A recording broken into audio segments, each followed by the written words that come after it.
Hello and welcome to World Talks on TVP World with me, Ashim Kumar. Serbian Prime Minister Miloš Vučević has stepped down on Tuesday, marking the latest concession by the country's government towards the protesters who have been taking to the streets across the Balkan country for nearly 3 months now. Vučević is the highest-ranking official to step down, but will this be enough to quell public outrage, or will the rising tensions force pre-term elections? Well, not according to Serbian public figures who sent a letter to EU leaders urging them to support the democratic changes embodied in student protests and a broader civil movement that insists on the proper work of judicial bodies and eradication of deep corruption at all levels in the state. Well, to break this down for us, we are joined by Miodrag Jovanovic, a professor of law, University of Belgrade. Welcome, Professor, to TVP World, and thanks for taking the time. Thank you very much for the invitation. It's a pleasure, sir. So the students are marching from Belgrade to Novi Sad, the location of the tragedy which killed 15 people at the railway station. Tell us, I mean, it seems as though the whole student protest is taking on a life of its own. There are people who are not students coming along, joining, and there seems to be a higher level of energy. What is that telling you? I mean, could that be a civic force in its own right eventually? Yeah. I'm completely aware that sometimes it's not very easy to grasp what is going on from the outsider perspective, not to mention that I heard that even your prime minister had a problem of explaining who was the one to resign, actually, because of the similarity of the names of the president and the prime minister. Yes, the driving force of the protests in Serbia are students, but it seems that in the last couple of weeks, this protest by the students are joined by other segments of society. So you have something of a you may call it a very massive civil disobedience moments by the entire society. And one such action is exactly this march, which has obviously its analogy in similar things that were taken place in other places. One of the last that I have in mind was where this marches for a rule of law that took place in Israel, and this is the last kind of action of students. And before that, we had also the 24-hour blockade of one of the very important transport points in Belgrade.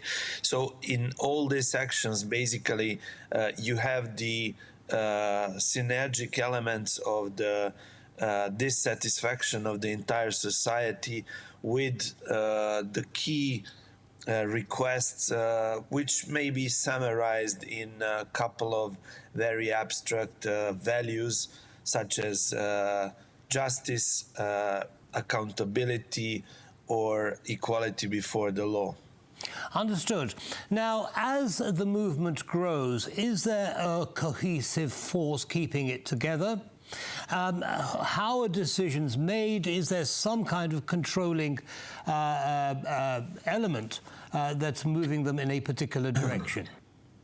Yes, it may appear from again from the outsider perspective, and that's not the main reason, but one of the reasons that we hear very often allegations from the regime media that students are organized by someone, an imaginary enemy of Serbia. But the thing is that they are perfectly well self-organized, and they bring together their own decisions and actions. I will just mention the thing that I already spoke about, this 24-hour blockade of a transport point in Serbia. I personally, it seemed to me that it was very irrational at the moment when they decided to do so, because we had very low temperatures, minuses, but they decided to do so irrespective of anything. Eventually, they were somehow blessed by the weather that was very hot for this time of the year. But probably the more important questions, the question that you are asking, is there any sort of a kind of transformation of this raw power into something of a political initiative? And in that sense, students are sticking to their four very concrete requests.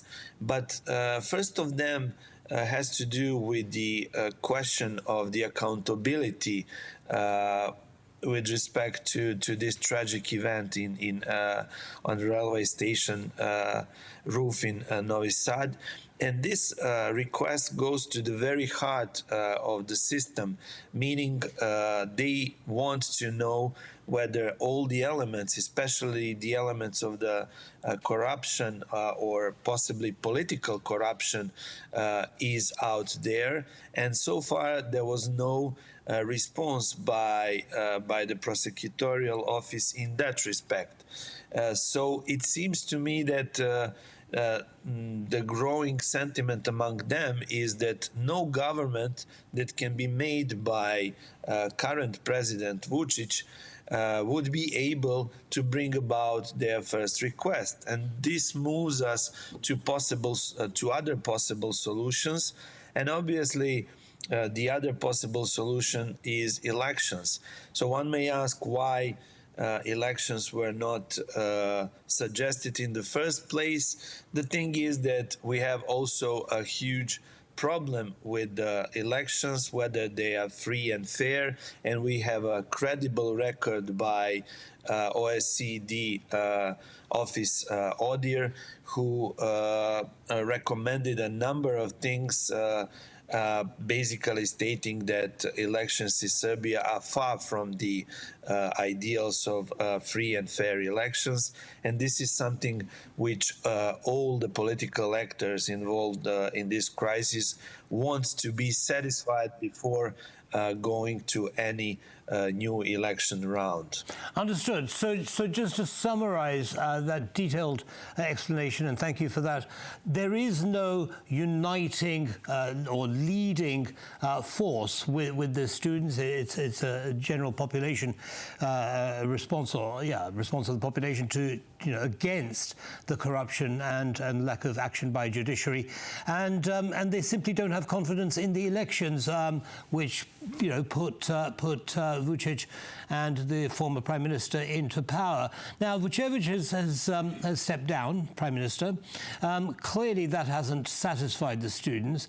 And Vučić is saying, well, I've given the students everything they've asked for. Do you think he might suggest new elections in the near future, Vučić?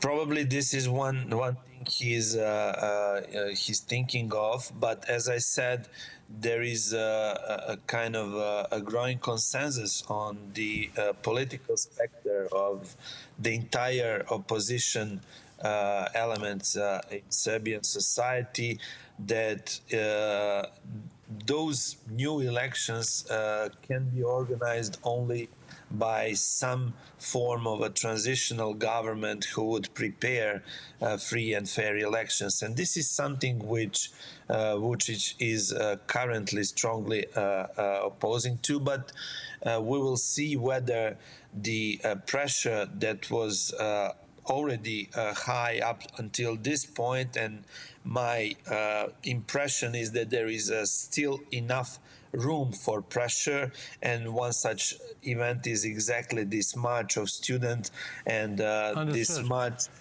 Professor, talking about pressure, is there a role that the European Union can play? Because at the moment, the European Union seems quite keen to get Serbia within its bloc. Is there something that the EU can do to put pressure on the president? For the moment, European Union seems to be very dead about everything that is taking place in Serbia, and since I'm not a diplomat, I will be very blunt in my